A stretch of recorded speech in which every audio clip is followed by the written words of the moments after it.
Welcome in to the Paul Kuharsky podcast, live from EDLEY'S off 65 near Paytonsville Road. Berry Farms, very finest of many fine EDLEY'S locations around Middle Tennessee. I'm Paul Kuharsky of paulkuharsky.com. You should be a member of paulkuharsky.com. I urge you to come join the site if you're not a member. Many exciting things on the agenda today. We want to talk straightforwardly about a scenario that we're not talking enough about because many of us are looking at Titans trading down in quarterback avoidance mode or Titans staying put and avoiding a quarterback. But we're not talking about the idea of them staying put and drafting a quarterback. Cam Ward, the most likely quarterback to be taken there, Shedeur Sanders, the only other option. But what if they take Cam Ward at number one, and what kind of bearing does that have on their draft if they haven't traded down and accumulated more picks? We're going to talk about that. We're going to talk about the strain that would put on right tackle and edge, keys in roster composition out of some excellent research that I've stumbled across. Broadly, out of some of the same research, does an infusion of new players hamper teams' success? Hello, Trevor. Houston's talking about a new stadium. Let's put that in the context of the Titans' new stadium. And much more. Your questions. Paul's here too. Trevor, Josh, good to see you guys. I'm at EDLEY'S. As I mentioned, this is one of several great locations where you need to come to eat. Franklin and Berry Farms, where I am. Franklin in the factory, 5 Points in East Nashville, where my friend Leon will take care of you at the bar. Sylvan Park, Donaldson, Gallatin, 12 South, where you should ask for Paul, and Nolansville, terrific places all. Get the fried ribs if you can. Everything on the menu is an absolute delight, and I think I'm going to stick around for lunch after this show's over. I'm due for some barbecue, and I'm pretty hungry.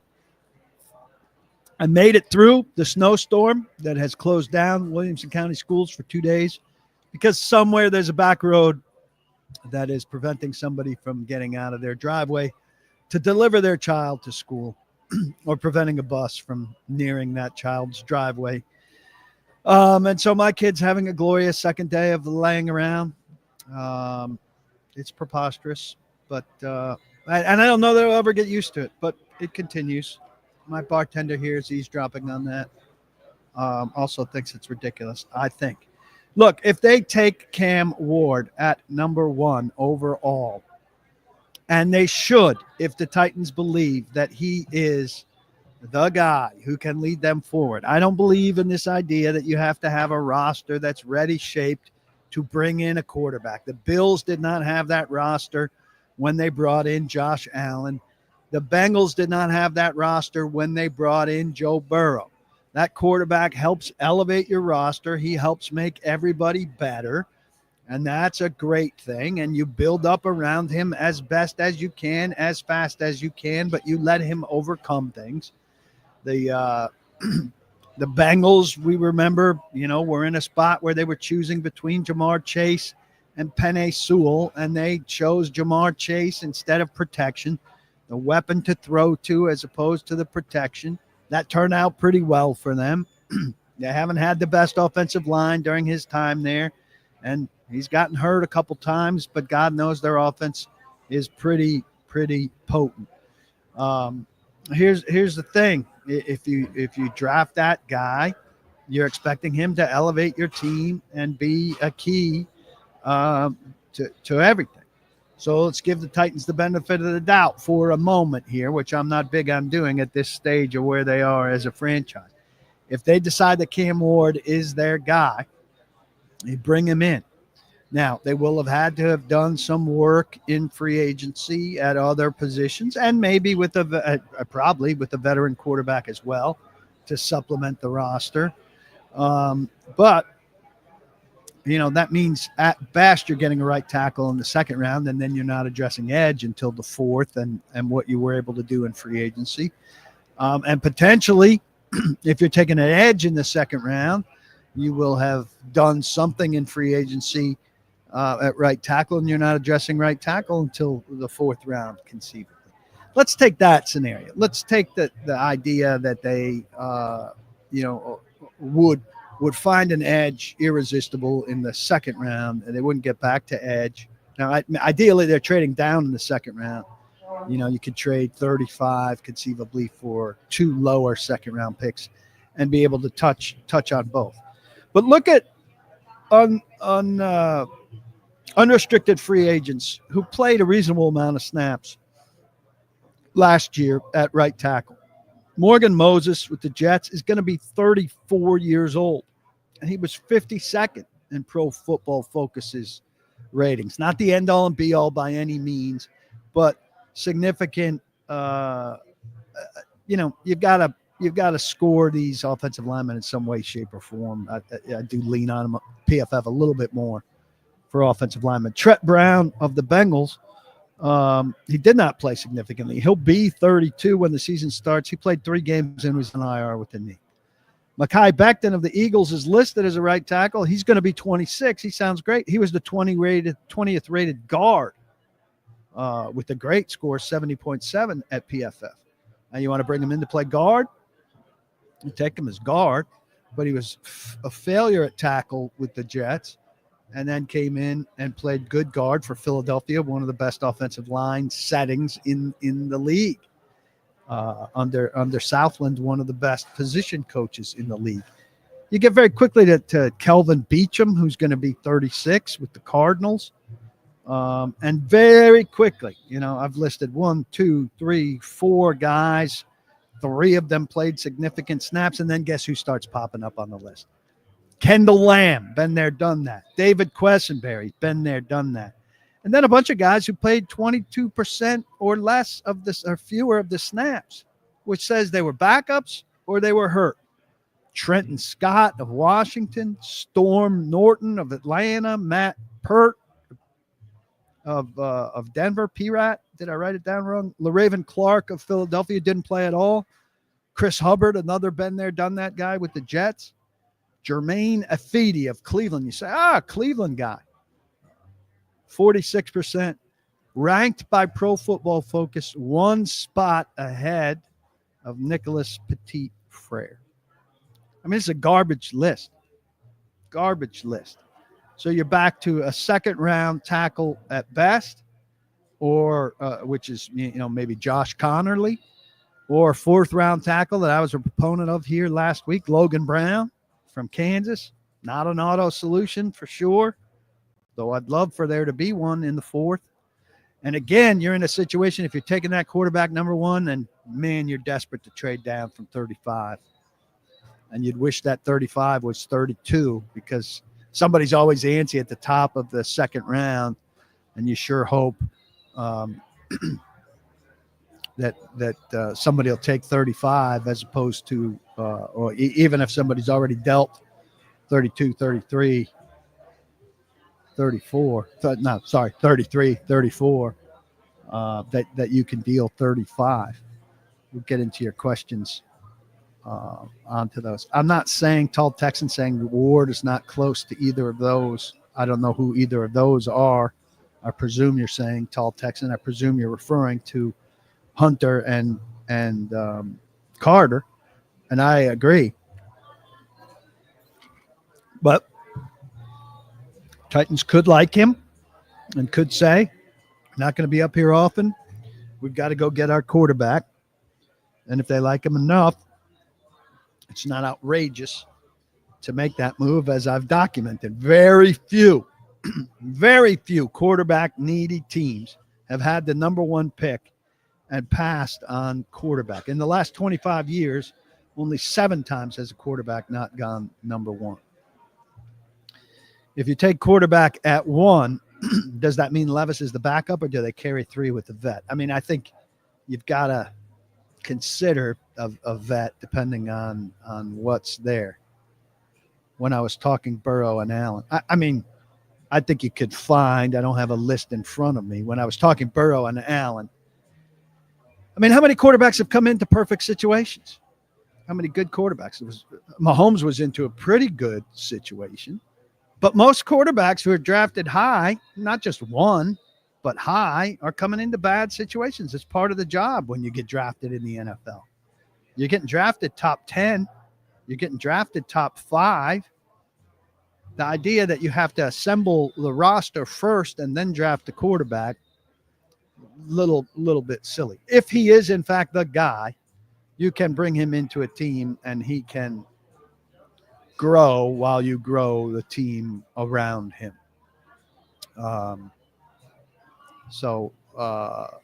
me counterexamples of guys who were drafted into perfect teams in the top 10. Mahomes, I think, was at 10, and obviously Kansas City, had a nice Alex Smith there situation. That's the outlier, not Burrow and Allen. Thank you, Chase Weaver. Hope you're a member of the site, because I'm not recognizing your name. Not that I recognize absolutely everybody's name. Chances are Titans could go back to 5, says Adams, and still get Ward. I doubt it. Anybody that's coming up is probably coming up for a quarterback, though you could be coming up for Carter or Hunter.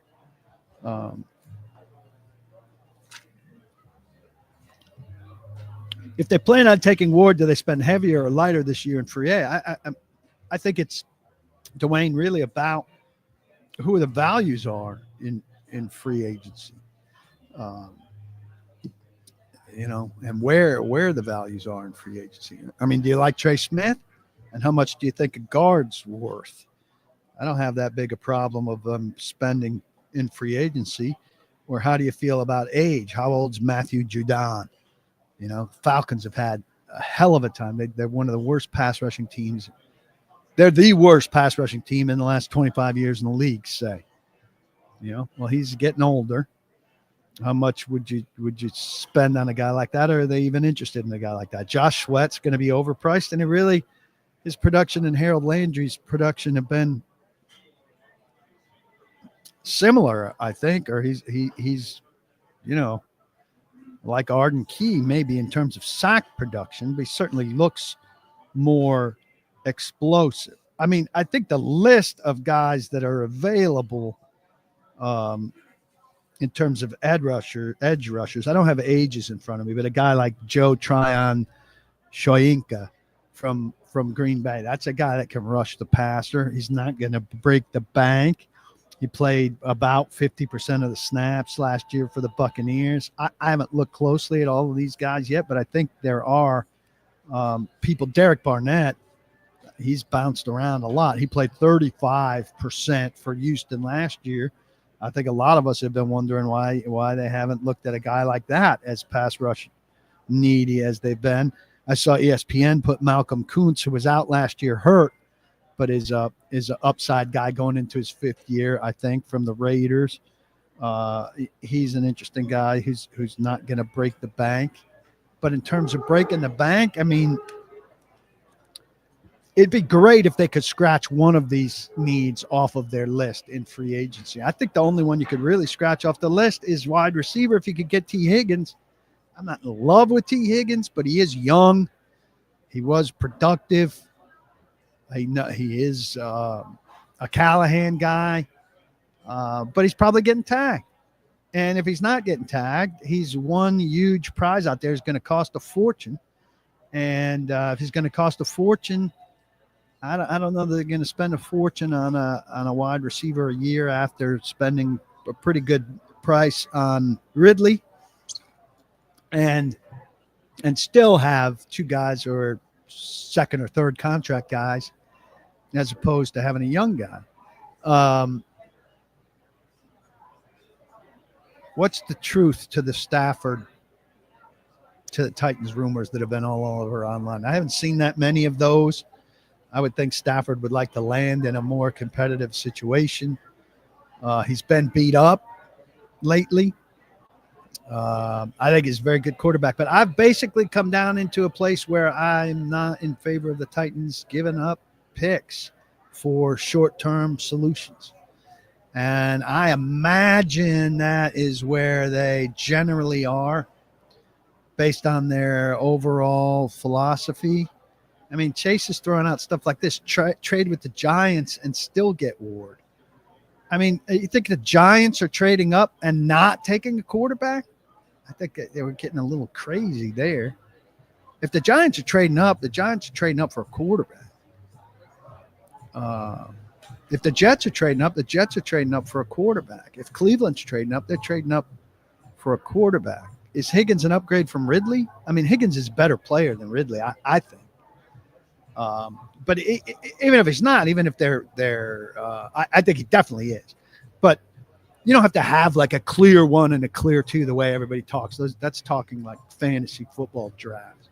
If you have two, A-level receivers, your offense is better. Titans offense be substantially better with Higgins and Ridley. And I think they'd be probably substantially better this year than they would with any draft pick, probably right out of the gate. Tall Texan disagrees with me, and he thinks Ridley's significantly better than Higgins. I think Ridley is unreliable game to game. He has brain freeze moments. Yeah, and Burrow is definitely campaigning for the Bengals to bring back people, but that's not that relevant. I mean, it's relevant that Burrow's using his voice, but what matters is whether the Bengals listen, not that he's talking.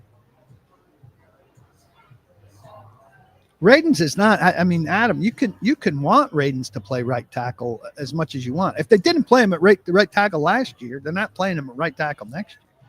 I think it's far more likely he's not back. Far more likely he's not back at all than that he's at right tackle. If he's back, he's going to be a backup guard. But they're not going through NPF for another year. I mean, I don't know where that's coming from. Why are you spending energy disputing an idea that's not in play? Like, I would much rather Dylan Radens play right tackle than Nicholas Petit-Frere. Nobody's ever offered up the idea that Nicholas Petit-Frere is going to be back at right tackle. There's going to be a new right tackle, guaranteed.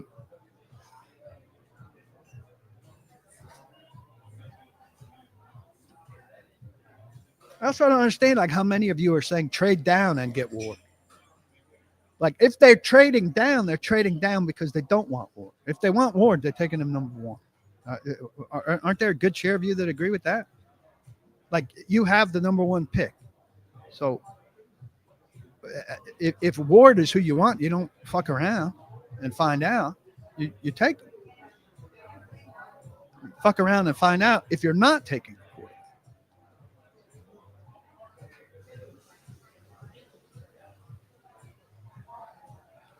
I tend to agree with you here, Tall Texan. I'm not saying that Ward is close to elevating a team like Burrow and Allen. I'm doing this pod with the theme of what if they think Cam Ward is their quarterback and can elevate a team like Burrow and Allen did.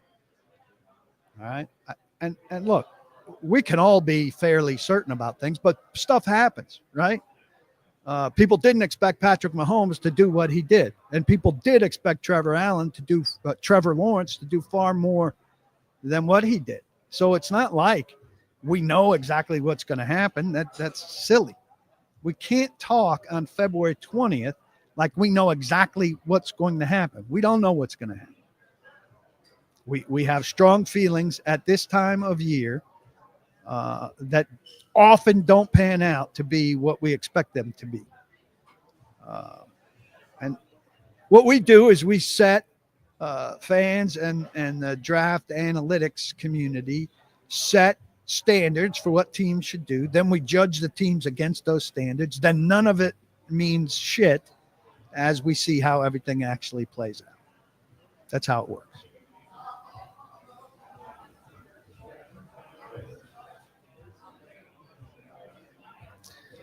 Somebody asked, I'm scrolling back here to see about the Jets thing. I mean, the guy who had the Jets rumor claims to be tied in with a couple of teams. He's not. Maybe he is. Maybe he is tied in with the Jets. It still seemed like he worded his trade like the Jets are interested in trading up to number 1 for Cam Ward. And then here's a trade proposal I came up with, from the charts that would make sense. Seemed like a shit ton of a return for the Titans. I'd certainly consider that deal if I was the Titans, if the Jets came to me. But I'd take that deal to Cleveland, and I'd take that deal to the Giants and say, top this. And hope that they do. Josh, I haven't seen that for sure. Neither quarterback is throwing at the combine. You'd rather them throw at the combine. I think I saw Louis Riddick or somebody say, the idea that guys don't want to throw at the combine because they're throwing to unfamiliar receivers. Well, if everybody comes to the combine and everybody throws to unfamiliar receivers, you're measuring all these guys in the same way. How do you come in to a situation like that and prepare yourself and quickly adjust to throwing to unfamiliar receivers? That tells teams something about a guy. Not something they're going to face necessarily, but here, adjust to an awkward scenario. And let me see how your competitive spirit and your arm and your mind can adjust to this in this hour that we're going to do this. And I think there's some value to that. And so guys who choose not to do that, I think it's disappointing. But if it's a 2-guy draft and both guys choose not to do it, then you don't get that information.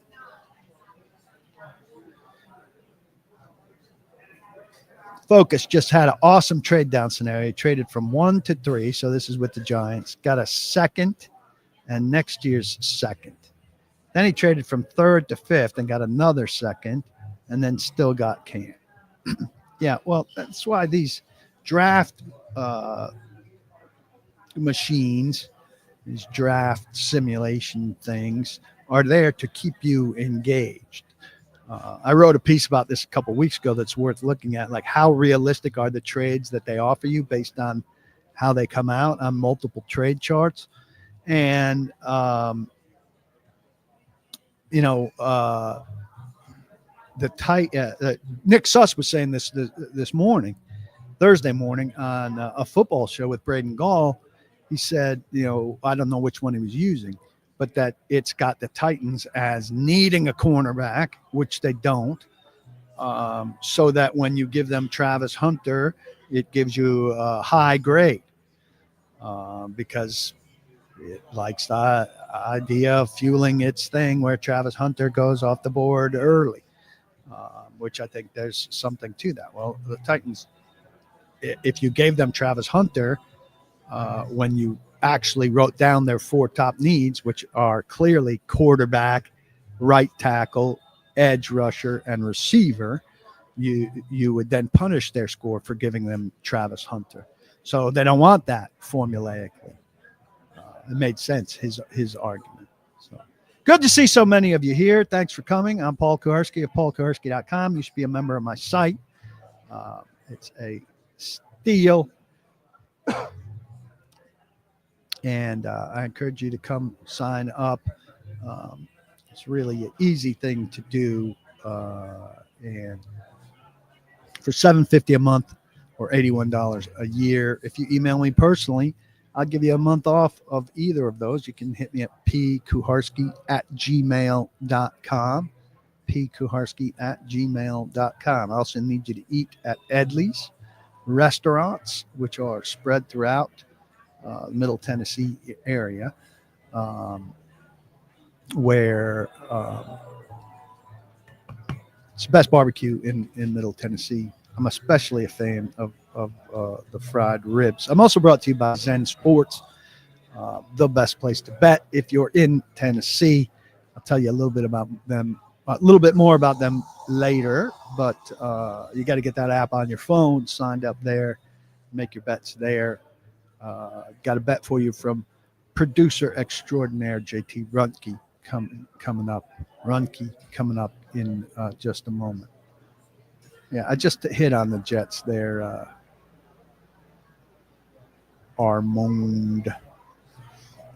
Let's get to the more recent comments. Jeff McGee, good to see you here. Seeing the hype on the quarterbacks after the combine will be interesting. I mean, it's one important thing to note. Titans don't have anything close to a fully formed opinion on Cam Ward. I mean, they may off of tape. Titans don't have a fully formed opinion on Cam Ward at this stage. You know, I mean, they've certainly evaluated his tape. They know what they think of him as a college prospect, and they have to a degree anyway forecasted what that could be in the pros. They haven't met the guy yet, and they won't until next week. And so that will accelerate things. That will spin things forward in terms of what they think about the guy, how they get along with the guy, what kind of impression he makes on them. Indications are he makes good impressions on people, and he's very football focused and the like. And so, maybe that increases his standing for them. We will see. And we'll see, you have to know what to trust and what not to trust in terms of what we hear from reliable sources about the impression he makes on the Titans, on other people at the top of the board. So stuff coming out of the combine can be overrated. We'll see. Thanks, Jeff, for the kind words there.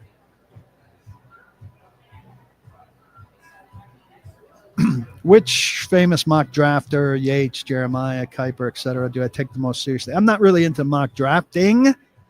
I value opinions of guys that watch this stuff year round, watch college football from a draft perspective all year round. I had a good half an hour conversation with Mel Kiper recently, who I'm friends with from way back when I used to be his Titans guy when he was writing the book. And Dane Brugler, I think, is fantastic. I usually get him on for a short podcast segment from the combine annually. And I think the Beast is an exceptional resource for everybody. So I look forward to that. The mocking, nobody hits on the mocking. And here you are in a situation where I think most people think it's better than 50-50 chance that the Titans trade there. So everybody's mock goes right out the door if the Titans make a trade from the beginning. Tall Texan says, tape is all you need on Ward, and here's the reaction. Vomit. So we know where he stands. Yeah, so Trevor's recommending the Pulisic documentary on Paramount Plus. I have finished Landman. I just watched a bad series, short series on the plane crash in Scotland. It was on Peacock. Wasn't very well acted. But I had stumbled onto like a news series late night on CNN on the same thing, which was much better. It was more documentary. And then I saw this thing and I watched it. A dad who became obsessed with the coach, with the murder of his daughter, and then just followed the case forever and ever. It was relatively short, but I don't recommend it. Jimmy Morris, how you doing? Long time no see. What positions do I think they're most likely to address in free agency? Well, I ran through what's there at right tackle, and I'm not impressed with it. So I think that there are some edge people to get there who aren't front of the line edge people, but supplementary edge people. I would look for them to be active, maybe a supplementary edge. And then I think some of the secondary spots that you're going to draft in the 4th, 5th, 6th round, but maybe aren't going to be able to, contribute immediately, though they talk about immediate contributions. But what's out there, inside linebacker, I'd like to see them flip Murray maybe for Nick Bolton, depending on what Bolton's got coming offer-wise, money-wise. Safety, I think you've got to do something there. There's got to be a veteran safety in the mix, at least at the top 3. I don't have a lot of faith in the rest of that young linebacking core, as I'm saying. And right guard, I wouldn't be averse to Trey Smith being your big ticket item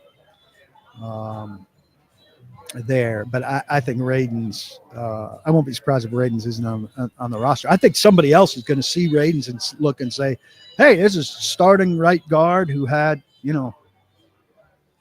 quote unquote, some success and sign him to be a starter, where I don't think he'll be a success. I don't think they view him as a guy to be here. B spot, is the team expecting a healthy enough Kush back at center next season, address in free agency? If not, yeah, I mean, of course. I mean, if he misses the first month of the season, which would be the absolute worst case of the scenario, you don't go get a free agent of any note for those 4 games. Cushenberry's the center going forward. He said he'll be ready for camp. You never know with the guy coming off an Achilles, and you don't know how close he'll be to himself, how soon. But he's the center. If they need to replace him at center for a time, you re-sign Brunskill to be an interior offensive lineman, or you have a backup level center playing for him. But you're not getting a starting level center to replace Cushenberry for a couple of games if you need to replace him for a couple of games.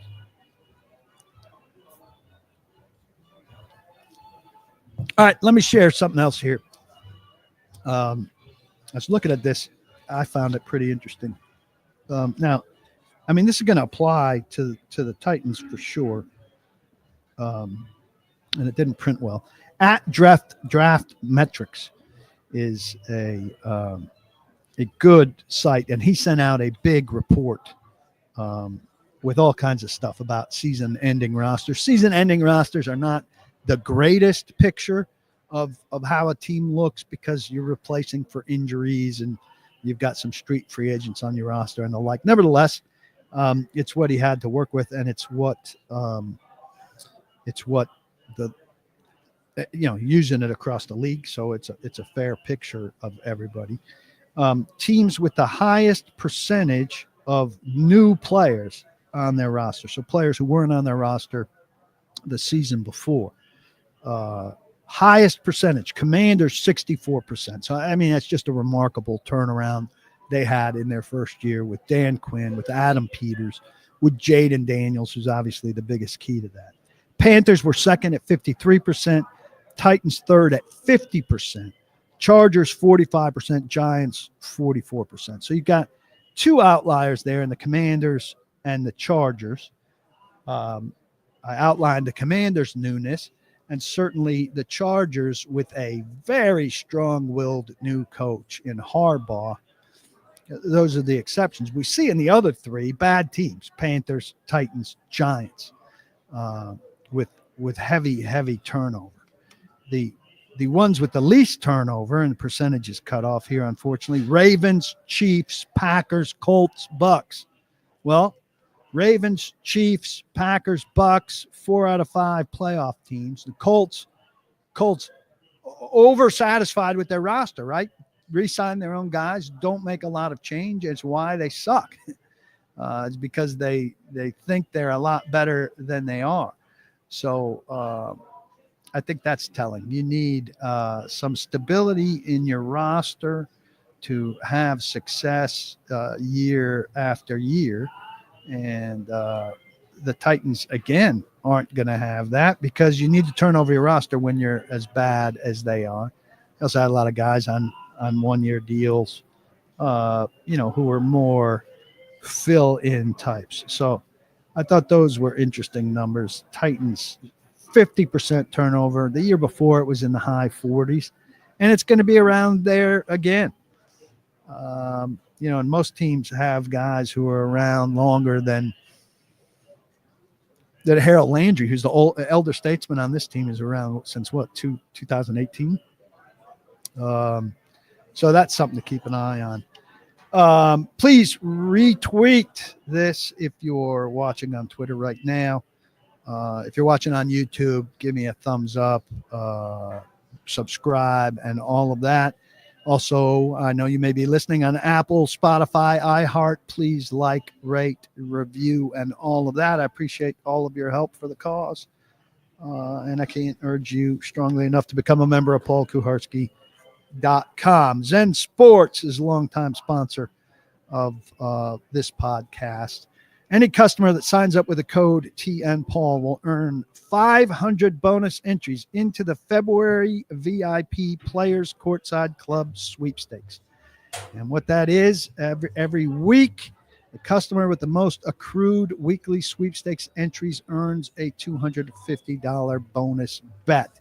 You need to check out Zen Sports. JT is on the USA money line bet for the Four Nations tournament final tonight. I think I will try to tune into that game. I have not plugged into this tournament yet, but I like patriotic sporting events, and it sounds like it's been pretty good. We know it's put the NBA's All-Star game rigmarole to shame. So head over to Zen Sports, sign up, use code TNPaul. If you bet at least $10, you can get a free membership to PaulKuharsky.com if that's the route you want to take. We welcome you in that way. Gambling problem, call 1-800-889-9789. Terms and conditions apply. Must be 21 and over in Tennessee to bet. Please check them out. Quick mention here that in Houston, the Houston Chronicle has reported that the Texans, who occupy NRG Stadium, which still looks relatively state-of-the-art to me. It's the first stadium with a retractable roof, if I'm not mistaken. Harris County Houston Sports Authority, the joint venture that financed the stadium building spree in the late 1990s and early 2000s, that was a baseball park, a basketball arena, and this stadium, still owes $1 billion in principal debt on the bonds that paid to build those three venues. It's not scheduled to pay them off until 2056. And they are starting to talk about the potential for a new stadium, that it could be fiscally better for them to build a new stadium than to keep up with the maintenance costs and upgrades for NRG Stadium. This is horse shit. Horse shit if you can't maintain that building that's built in 2022. We've got to get to a point where stadiums, particularly stadiums that are largely taxpayer funded, are more cheaply maintainable and have lifespans longer than 30 years. You got to make people sign leases that are longer than 30 years. 40 years at least, and just got to do better than that. Houston getting a new stadium is ridiculous, and if you've been down there, the Astrodome is right next to NRG Stadium. What are they going to build the next stadium right next to that? They're going to have three in a row. And the Astrodome was outdated and needed a new stadium, and thanks be to that all of us, the Tennessee Titans, exist and are in Nashville and about to get their second new stadium. And look, they did things when they built Nissan Stadium that made it 30 years later not renovatable. Hopefully that's not going to be the case with what they're building now in the new Nissan Stadium. You got to build these massive venues that are costing billions of dollars in a way that they're sustainable for more than 30 years. That's my soapbox on that.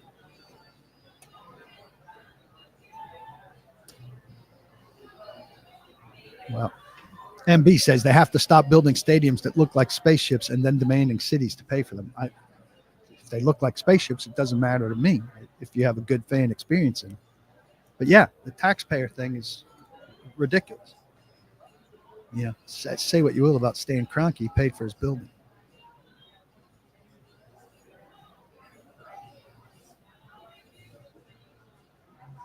We're living in this hypothetical world. So I started out this episode talking about the idea, what if the Titans just take Cam Ward first overall? And Ed Henry says, if they did that, does it indicate their trust and commitment to Callahan? Look, they got to build a football team. You can't say, well, we're not going to draft a quarterback because we don't know who our head coach is going to be after this year. I mean, you have to proceed with your head coach. And I mean, if you're worried about your head coach, then you should have fired him.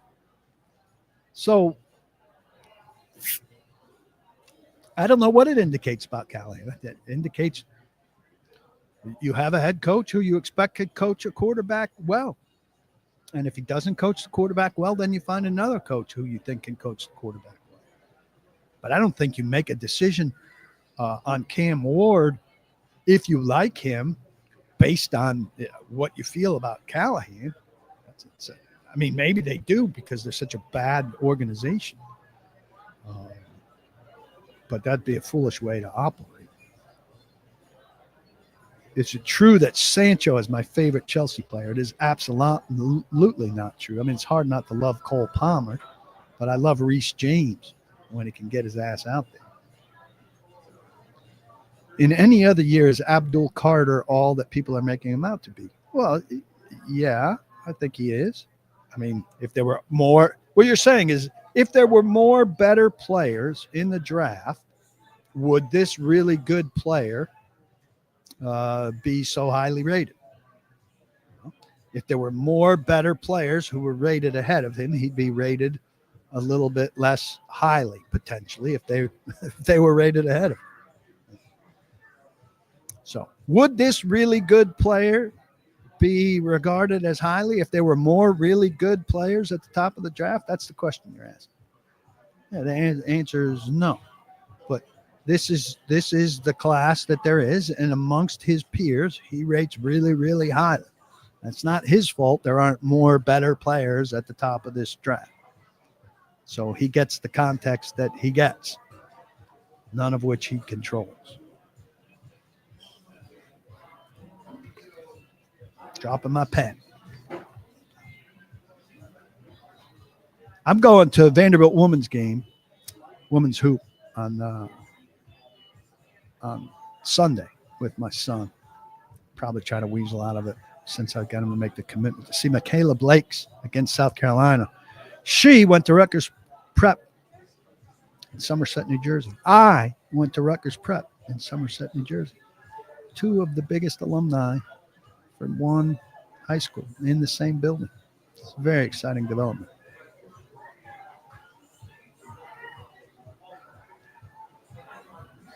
Ed's follow-up. If Callahan wants quarterback and Borgonzi wants to trade back, do they not give the coach what he wants? I think they sit down and they hash it out. But ultimately, Callahan is not dictating what they get. Now, if they traded down, what they were taking after the trade down is not going to be something that Callahan does not want. But if Borgonzi thinks that quarterback is not worth the number one pick, they're not taking that guy number one unless Callahan convinces him that he's number one. It's Borgonzi's choice to make, with Brinker needing to rubber stamp.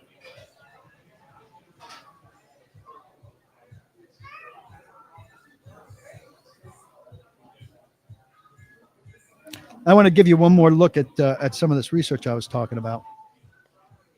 There's some really interesting, I thought, stuff. So, sorry, a little disorganized. This again is from on Twitter at Draft Metrics, a guy named Tony, whose stuff I find very interesting. So we've got the 4 teams with the worst record and the 4 teams with the best record, if I could get my stuff organized here. And here's some comparisons on.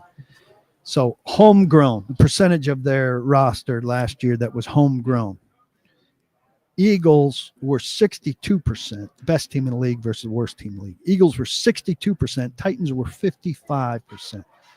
So Titans are -7 there. Early round success. That's snaps from players the team drafted in the first to third round. Titans got 33%. Eagles 45%. Titans -12. Late round success, this is interesting. So snaps from 4th through 7th round, there's the same, 22%. 22%. Guys on the roster with 2+ years experience, and I think these are of your own drafted.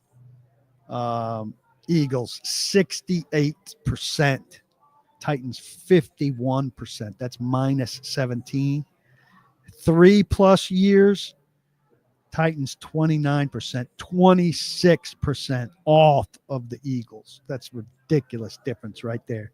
That's the biggest difference in all of this. The Eagles had 55% of their roster guys with 3+ years experience on their team from their own drafts, and the Titans had 29%. Drafted, Titans have 48% of their roster are guys that they drafted, and the Eagles have 62%. The Titans have 14% fewer percent of their roster drafted than the Eagles. Free agency, the Titans had 13% more, 33%. That tells you something there. So just some comparison between how the Titans are built, how the Eagles are built, tells you. I mean, that's evidence for drafting, for starters, which is what the Titans want to be, but not what they've been. And early round success, not on par. Late round success, on par. So that's a little bit encouraging. And then third-year guys, we know the Titans have had guys peter out. The Eagles have not. Big difference.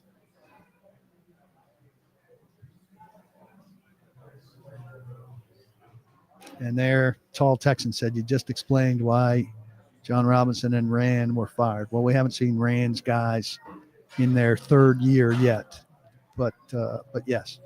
You know, I don't think it's been said often enough, or really like put in the context often enough. I think we look too much at Rand's personnel record and not enough at his personal record, if you will, in terms of how we looked at his ultimate demise. The stats I read off, commenter says, reflect the fact that good, well-led organizations tend to be better environments for development. Well, I mean, I think you could flip that around. If you bring in better guys, they develop better.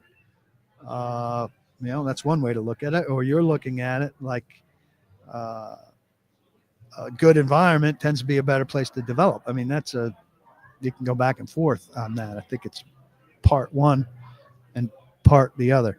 His free agency signings were terrible, Tall Texan says about Carthon. I mean, we don't have the full verdict on those things. I mean, I think and Chase says the same thing. Rand's strategy to rebuild through free agency ultimately bombed. I do think they needed to spend money, and they did. What would you have had them do with that money? I mean, they could have chosen different people. Talked about this early in the week with Braden. Like, their initial strategy wasn't Calvin Ridley. It was Azeez Al-Shaair and Danico Autry. That would have made the Titans more of a defensive football team. I don't know what they would have done at wide receiver. That probably would have taken Sweat out of the mix at 38 because while Autry's not a nose tackle, it's a defensive lineman. It would have taken Kenneth Murray out of the mix. And so, interesting to think about how the puzzle pieces would have fit together outside of that. But it would have been a different looking team. Ridley and Pollard were good. Cushenberry, I think it's harsh to say he's not good because he got hurt. What if Snead has a great year this coming year? I think that would change all of our perceptions of him. And I'm not in the business of defending Rand. I don't think Rand did great work. But I think the final verdict about his free agent class is far from in. Are the Titans allowed to have talked with Ward yet? Assume Combine will be first meeting. I'm not positive they haven't talked to him yet. I'm not positive they're not allowed to talk to him yet, but I can't imagine a scenario where you're allowed to talk to draft picks before meetings at the Combine, or, he wasn't at the Senior Bowl or East-West Shrine. Otherwise, it'd be the Wild West. and the NFL has rules in place that limit and structure the way you're allowed to talk to guys. And so, I think they probably have talked to his representation, but not to him. Because if you could talk to him, then everybody could talk to him. And if everybody could talk to him, it'd be, as I said, kind of a wild west situation. And I don't think that's healthy for anybody pre-combine. Still a lot of time. We're at February 20th. I think the draft is April 28th or 29th. And so plenty of time to sort things through. Commanders pretty much outdid the Titans in every facet of acquisition last season. Biadasz over Cushenberry, Louvu Wagner over Murray, Lattimore over Snead, Shin over Dix. Yeah. Peters a year late over Carthon. I would have preferred Peters. When I was actually on the road somewhere when Peters, I think I might have been at my dad's funeral, when Peters dropped out of consideration for the Titans, and I missed that. But I thought he was one of the stronger candidates in the pool. And I thought he was great. Tall Texan is very talkative today. Trade down twice and pick Banks so you can move back Latham to right tackle. Pick Ewers with the pick in the second, and you get the trades and sign a veteran for him to sit by. He's terrible, dude. Terrible. That's not a quarterback solution at all. And I don't want a first-round offensive lineman. I want them to get creative and find talent outside of the first round. I mean, my God, if you pick a first-round offensive lineman again, you should have the best offensive line in the league. And I don't think there's any rationale to expect that. You got to address some other spots. Got to find a quarterback. If you don't find a quarterback, you got to find an edge rusher. I mean, come on. How long are you going to ignore offensive line? They've drafted 2 first-round edge rushers since they became the Titans. Talking since 1999, Javon Curse in 99 and Derek Morgan in 2010. Meanwhile, you've been drafting offensive linemen out the wazoo. Find an offensive lineman outside of the first round. That's my big challenge to the Titans. Go do it. Find an offensive lineman outside of the first round. You've got a great offensive line coach. You should be able to find talent. I'm not asking you to turn a 6th rounder into a starter, but there's got to be somebody in free agency that you can do something with, and somebody in the 2nd round,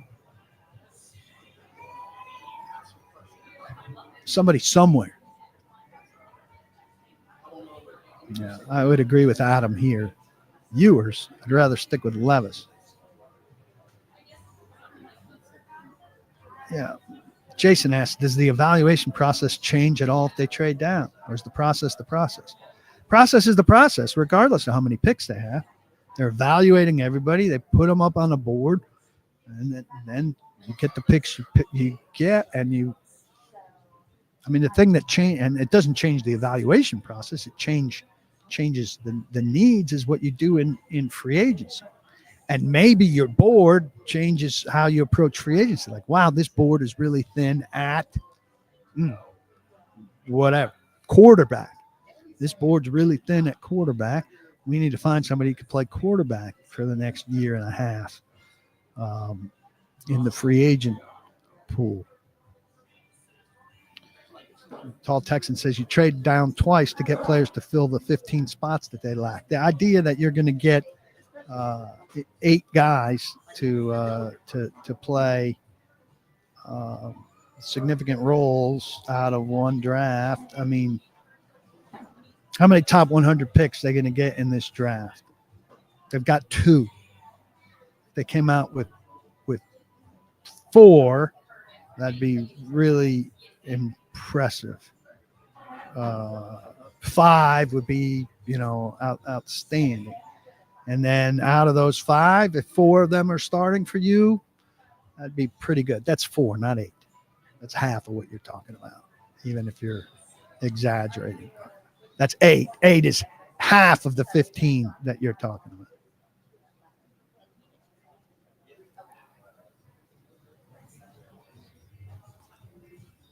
What's my worst case scenario? Spencer asked for the draft. What would make me criticize Borgo and Brinker?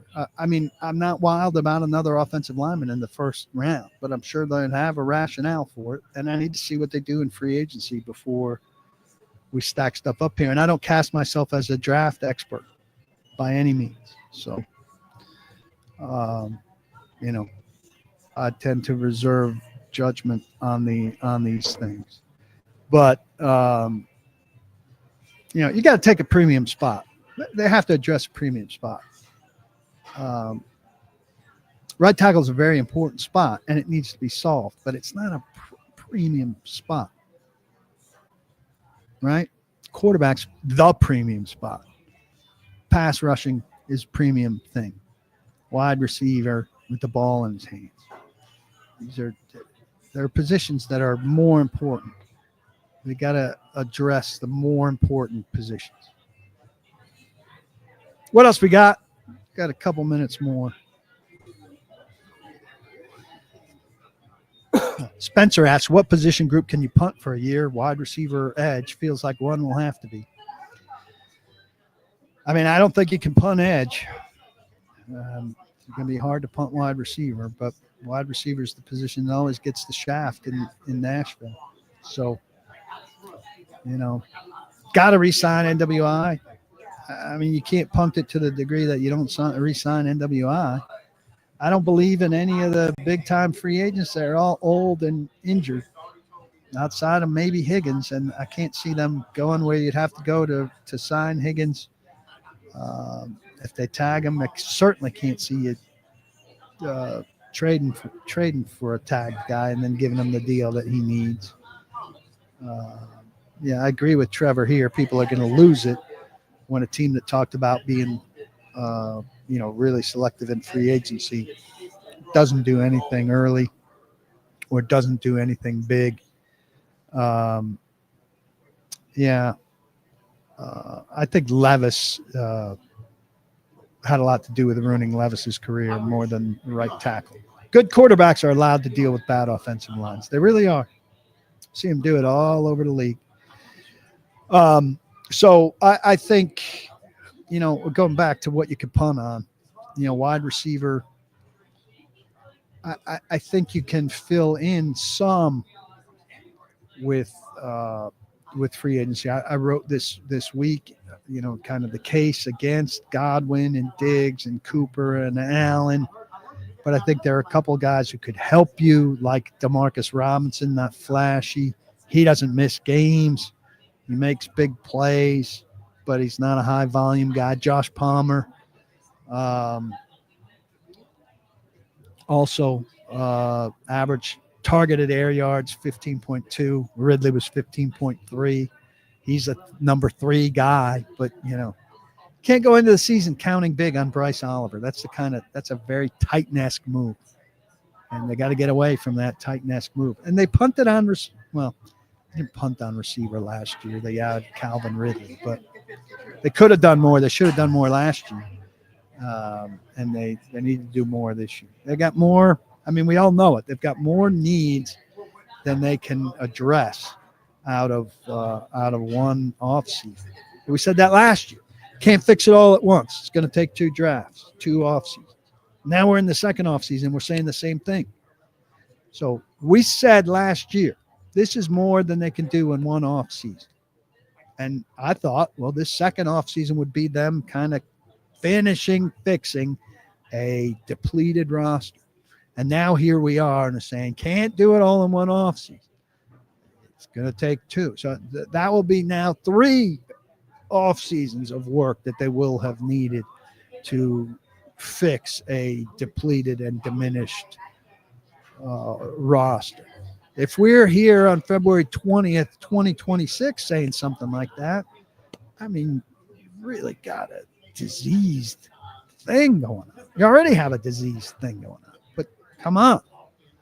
Got to get to work and fix this thing. And you got to find some late round hits who could step in and help you in a big way. You got to find some valued free agents like Sebastian Joseph Day, who aren't going to be stars for you, but could step in and make significant contributions. It's not as hard as it is for this team, as it's been for this team. It's not as easy as the Commanders made it look. It's not that easy, but it's not this hard. Hey, it's been great talking to you guys. I really appreciate you coming. I appreciate your support. Please eat at EDLEY'S BBQ. Fantastic, fantastic barbecue. The best around. 8 locations in Middle Tennessee for you to check out. Download the Zen Sports app. Check them out. Great place to bet for Tennessee only. And head over to paulkuharsky.com. Subscribe. $7.50 a month. You spend that much on a cocktail or a cup of coffee. If you're the Titans fan at the level that you say you are, got to have access to what I'm writing, to what James Foster's writing, to what Blake Bedingfield will be writing, to what Mike Herndon will be writing, to all that exclusive content. So come on board. Join us. I will see you next week from the Combine, and I hope you have a great weekend. Don't block the box, and be sure, please, to lock your